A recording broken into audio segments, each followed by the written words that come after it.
بسم اللہ الرحمن الرحیم۔ السلام علیکم۔ اسلامی فائٹ کی ویڈیوز میں خوش آمدید۔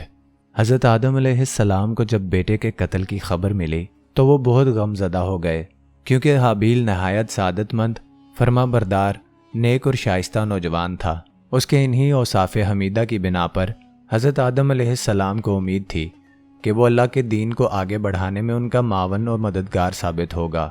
نیز بعض روایات کے مطابق حابیل کی شہادت کا بنیادی سبب یہی تھا کہ قابیل کو بھی اندازہ ہو چکا تھا کہ والد کے بعد نبوت کا تاج نیک سیرت حابیل کے ہی سر سجے گا، اور اسی حسد نے اسے بھائی کے قتل پر ابھارا۔ اب اسے اپنے والد کے غصے کا خوف تھا۔ اس موقع پر شیطان نے قابیل کو گھر سے بھاگ جانے کی ترغیب دی، کیونکہ اسے یہ خوف لاحق تھا کہ اگر قابیل حضرت آدم علیہ السلام کے پاس رہا تو کہیں توبہ و استغفار کے بعد دوبارہ راہ حق پر نہ آ جائے۔ چنانچہ اس نے قابیل سے کہا، اب تجھے تیرے والد زندہ نہیں چھوڑیں گے، تجھے قتل کر ڈالیں گے، تو یہاں سے بھاگ جا۔ قابیل کو تو پہلے ہی اس بات کا خوف تھا، لہٰذا وہ یمن فرار ہو گیا، جہاں اس نے سکونت اختیار کی، اور بعد ازاں اس نے شادیاں بھی کی، جن سے اولاد کثیر پیدا ہوئی۔ قابیل نے اپنے والد کے دین حق سے بغاوت کر کے پہلے آتش پرستی شروع کی، پھر شیطان نے اسے پتھر سے بت بنانے کا طریقہ سکھا دیا۔ یوں قابیل اور اس کے اولاد نے ایک اللہ کو چھوڑ کر بت پرستی شروع کر دی۔ دنیا میں قتل و غارت، حسد و فساد اور بت پرستی کی بنیاد قابیل ہی نے رکھی تھی۔ حضرت عبداللہ بن مسعود رضی اللہ تعالیٰ عنہ سے روایت ہے کہ حضور نبی کریم صلی اللہ علیہ وسلم نے فرمایا، دنیا میں جب بھی کوئی ظلم سے قتل ہوتا ہے تو اس کا ایک گناہ حضرت آدم علیہ السلام کے بیٹے قابیل کی گردن پر ضرور ہوتا ہے، اس لیے یہ وہ شخص ہے جس نے ظالمانہ قتل کی ابتدا اور یہ ناپاک طریقہ جاری کیا۔ حابیل کے قتل کے بعد حضرت آدم علیہ السلام اور اماں حوا بہت اداس رہتے تھے اور بیٹے کو یاد کر کے گھنٹوں آنسو بہایا کرتے تھے۔ حضرت آدم علیہ السلام اللہ تعالیٰ سے دعا فرمایا کرتے تھے کہ اے اللہ، مجھے ایسی اولاد عطا فرما جو تیرے دین کو دنیا میں پھیلانے میں میرا معاون و مددگار ہو، اور میرے بعد بھی تیرے پیغام کو دنیا میں عام کرے، میری صحیح جانشین ہو اور دنیا میں تیرے واحدانیت کا علم بردار ہو۔ اللہ تعالیٰ نے اپنے پیارے نبی کی دعاؤں کو شرف قبولیت بخشا اور ایک نیک صالح بیٹے کی بشارت سے مطلع فرمایا۔ چنانچہ کچھ ہی عرصے بعد حضرت شیث علیہ السلام پیدا ہوئے۔ حضرت آدم علیہ السلام اور اماں حوا علیہ السلام ان کی پیدائش پر بے حد خوش تھے۔ یہ حضرت آدم علیہ السلام کے تیسرے بیٹے تھے، اور اس وقت ان کی عمر 130 سال تھی۔ اماں حوا علیہ السلام نے صاحبزادے کا نام شیث رکھا، جس کے عربی میں معنی عطائے خداوندی ہے، یعنی اللہ تعالیٰ کی جانب سے عطا کیا گیا ہوا خوبصورت و خوب سیرت تحفہ۔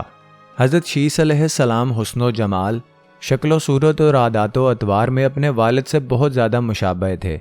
حضرت آدم علیہ السلام اور حضرت حوا علیہ السلام کو آپ سے بہت محبت تھی۔ حضرت آدم علیہ السلام حضرت شیث علیہ السلام کو ہر وقت اپنے ساتھ رکھتے۔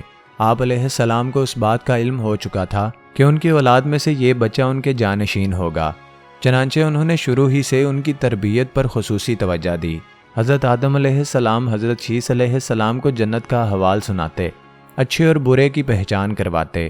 جو حضرت شیث علیہ السلام بڑے ہوتے گئے، ان کی پوشیدہ صلاحیتیں اور والدین کی تعلیم و تربیت رنگ لاتی رہی۔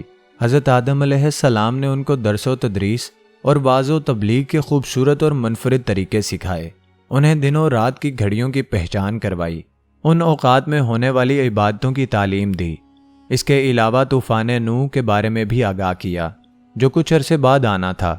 حضرت آدم علیہ السلام اور حضرت حوا علیہ السلام کو حضرت شیث سے بڑی امید تھی، جس کی بڑی وجہ یہ تھی کہ ان کا ایک بیٹا قتل ہو گیا، دوسرا شیطان کا پیروکار بن کر کفر کے رستے پر چل نکلا تھا۔ اب اللہ تعالیٰ کے دین کو آگے پھیلانے اور شیطان کے شر کا مقابلہ کرنے کے لیے حضرت آدم علیہ السلام کے بعد حضرت شیث علیہ السلام ہی تھے۔ چنانچہ جب بھی حضرت آدم علیہ السلام کی وفات کا وقت قریب آیا تو انہوں نے حضرت شیث علیہ السلام کو اپنا خلیفہ اور جانشین نامزد کیا۔ 960 برس کی عمر میں حضرت آدم علیہ السلام نے وفات پائی۔ حضرت شیث علیہ السلام نے حضرت جبرائیل علیہ السلام کے بتائے ہوئے طریقے کے مطابق والد حضرت آدم علیہ السلام کی تدفین کی۔ اللہ کے حکم سے شیث علیہ السلام آدم علیہ السلام کے جانشین اور وصی بنے، اور وہ تمام علوم جو آدم علیہ السلام کو دی گئی تھیں وہ شیث علیہ السلام میں منتقل ہو گئیں، اور آدم علیہ السلام کی رحلت کے بعد نبوت کے مقام پر فائز ہوئے۔ اور لوگوں پر حکومت کی۔ شیس علیہ السلام نے آدم علیہ السلام کے قوانین جو احکام اور سزاؤں پر مشتمل تھے کو مفسدوں پر جاری کیا اور لوگوں کو تقوی الہی کی دعوت کی اور اچھے کام کا حکم دیا۔ آدم علیہ السلام اس ڈر سے کہ کہیں حابیل کی طرح شیس بھی قتل نہ ہو جائے، شیس علیہ السلام کو حکم دیا کہ قابیل سے اپنے علم اور مقام کو مخفی رکھے۔ اسی لیے شیس علیہ السلام ایک عرصے تک تقی کی حالت میں زندگی بسر کرتے رہے۔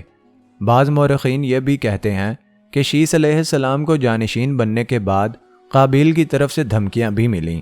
امام صادق علیہ السلام سے منقول ہے کہ جب حضرت آدم علیہ السلام وفات پا گئے تو حضرت شیس نے جبرائیل سے حضرت آدم علیہ السلام کے جنازے پر نماز پڑھنے کی درخواست کی۔